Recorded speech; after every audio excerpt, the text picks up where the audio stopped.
en cette journée de Tabaski, journée de grâce, de pardon, de solidarité et de partage.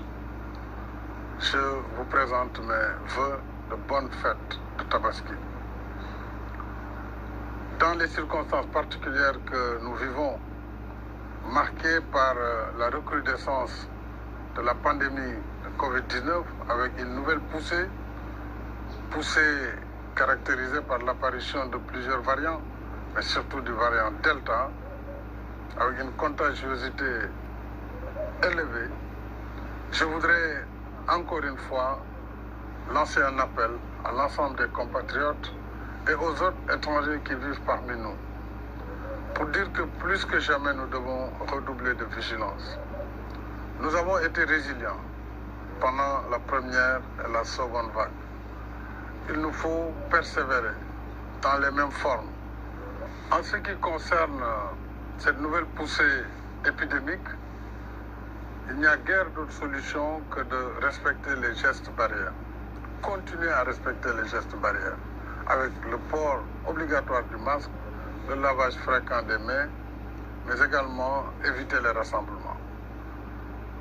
L'autre alternative reste la vaccination.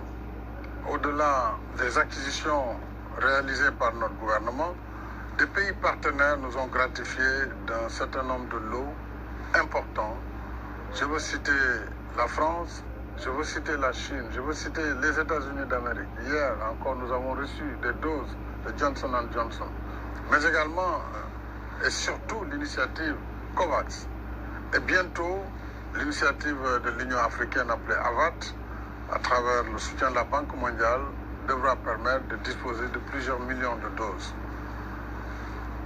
Je voudrais encore une fois lancer un appel pour dire que ce combat contre la Covid est un combat national. C'est le combat de tous et de chacun pour vaincre la maladie. Et cela est à notre portée. Je salue l'initiative des chefs religieux, chefs coutumiers, de la société civile, des politiques, pour que la communauté, dans sa diversité, puisse continuer à se mobiliser pour le respect des gestes barrières et surtout pour une vaste campagne de vaccination. Bonne fête de Tabaski, de Déwénati.